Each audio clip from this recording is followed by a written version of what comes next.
सध्या गोंयांत कितें सिच्युएशन? सी आता तुम्ही जर इंडिया अलायन्साची सुरवात तर पळयत जाल्यार ती सुरवात करपाक आमचे पक्षाचे सुप्रिमो आमची वेस्ट बेंगालची चीफ मिनिस्टर ममता बॅनर्जी दिदी ही she was one of the major she had played a major role.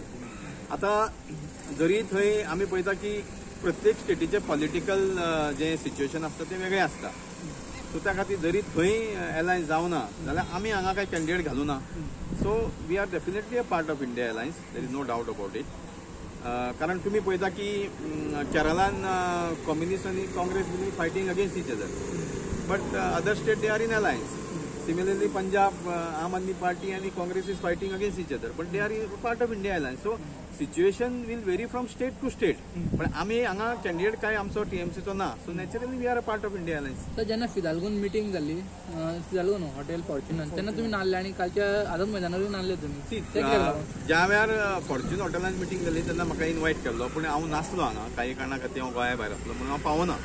आता पयरच्या संदर्भात तर जो तांच्यांनी प्रोटेस्ट केलो, केजरीवालाक अरेस्ट केला त्या संदर्भात, तेन्ना म्हाका म्हायती नासली त्या प्रोटेस्टाची. नाजाल्यार हांव अवश्य वयतलो, कारण ज्या वेळार केजरीवालाक दिल्लीच्या चीफ मिनिस्टराक अरेस्ट केलो त्या वेळार आमची सुप्रिमो आनी आमच्या खुबशे लिडरांनी ट्वीट केल्लें आसा की वी आर विथ केजरीवाल म्हणून, आणि ताचो निषेध केल्लो आसा ताका अरेस्ट केला. पूण तांच्यांनी तुमकां काय इन्फॉर्म बी करूंक ना, ते तुमकां पार्टूच मानना इंडिया अलायन्साची गोंयचे जे आप आनी ना ना तांच्यांनी फाटल्या दिसांनी जी फॉर्च्युन हॉटेलांत सगळे ऑल पार्टी डेलिगेशनाची जी मिटींग आसली तेन्ना म्हाका इन्वायट केल्लो, पण हांव नाशिल्लो गोंयांत. हांव खंय तरी out of station out of Goa आसलो म्हणून पावना. आता कालचे जे इंडिया अलायन्साचो जो प्रोटेस्ट आसलो इट वॉज म्हणजे तो केजरीवालाक अरेस्ट केला त्याच्या विरोधात प्रोटेस्ट आसलो. That we are already part of it across the nation. आता काल म्हाका खबर नाशिल्लें हो प्रोटेस्ट, नाजाल्यार I will have been definitely a part of that. तुमची तयारी कशी जाल्या चलता? सी आताच्या सध्याच्या सिच्युएशनात तुम्ही जर पळयत जनरल परसेप्शन जर काडीत, it is a fight against not against parties, it is fight against one party आणि रेस्ट पीपल ऑफ इंडिया. म्हणजे इट इज नॉट अगेन्स्ट बीजेपीच्या अगेन्स्ट फायट काँग्रेसची आसा अशी ना, it is a fight against BJP with the people of India. हे situation तुम्ही, कारण तुम्ही जर पळयत सध्या सिच्युएशन, जो पक्ष ना खाऊंगा ना खाने दूंगा, ना लुटूंगा ना लुटने दूंगा. इलेक्ट्रॉल बॉन्डाचे कितें जालें? इलेक्ट्रॉल बॉन्ड जे it is one of the biggest scam, आणि ते म्हाका दिसता तो एक्सपोज जाल्ले आसा भारतीय जनता पक्षाचे सरकार आनी तेंचे लिडर.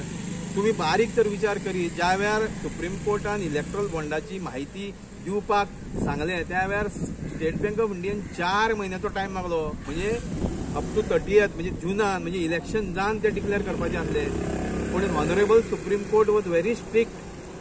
तांच्यांनी सांगले की 4 दिसां भितर दी. म्हणजे 4 दिसां भितर तुम्ही कशी दिली? जे 4 महिने जर तुम्ही इन्फॉर्मेशन दिवपाक मागताले ते तुम्ही 4 दिसांनी दिवंक शकले, म्हणजे तुमच्याकडे रेडी असले, पण कोणाचा तरी प्रेशर असलो तुमचे की ते तुम्ही डिस्क्लोज करनाका. तुम्ही पळयला की हो डिस्क्लोज जाल्यानंतर जनरल लोकांची जी भावना असली की भारतीय जनता पक्षाचे सरकार सदीच म्हणटाले की corruption free, this is one of the major corruption in India. हे electoral bond is a big scam. आणि लोकांमध्ये एक भावना आसा की हे सदीच सत्तेर कशे येयले, दुसऱ्यान बोट दाखोवपाक, बोट दाखोवन हो करप तो करप, पण त्याच करप लिडरांक तुम्ही घेऊन आज सरकार चलयता मरे. तुमची नीती खंय गेली, तर नियत खंय गेली तुमची? हे सगळ्या लोकांमध्ये भारतीय जनता पक्ष कितकेय म्हणू अमके पार तमके पार कांय जावपाचें ना. लोक तांकां बुद्ध शिकोवपाचे आसा ह्या येणाऱ्या लोकसभेच्या इलेक्शनान. कारण लोकांनी जो एक विश्वासान तांकां मतां मारलेली ती आज तुम्ही पळयता की ज्या पद्दतीन इलेक्ट्रॉल बॉन्डाचेच आमी एक्झाम्पल घेवया, आणि खुबशे उलोवंक शकता आमी ताजेर. म्हणजे ज्यांचे रेपिस्ट म्हणून तांकां एक्यूज करताले तांकां सरकारान घेवन, जे कोण करप म्हणटाले तांकां सरकारान घेवन, कोण फोटिंग म्हणटाले तांकां सरकारान घेवन, म्हणजे बाकीचे आमी खूब तेंचेर गोश्टी उलोवंक शकता. पूण major is now electoral bond, आणि तेजो इफेक्ट तुमकां ह्या लोकसभेच्या इलेक्शनाक पळोवपाक मेळटलो. टीएमसी इलेक्शनाक न्यूट्रल रावतले का काँग्रेसीक? Definitely will be a part of India alliance. पूण वावरतली 100% will be a part of India alliance. It is already declared. तुमची कॅन्डिडेट फॉर लोकसभा सीट्स आता पळय, आता भारतीय जनता पक्षाचे कॅन्डिडेट डिक्लेअर झाले सगळ्यांना खबर आसा. We R against Bharatiya Janata पक्ष. आता इंडिया अलायन्साचो म्हणजे काँग्रेसचे कॅन्डिडेट काय अजून डिक्लेअर जावना. It is their internal matter. Let them decide. Whoever will be the candidate we are there with them. तर तुमकां दिसता तो टायम घेता म्हणून?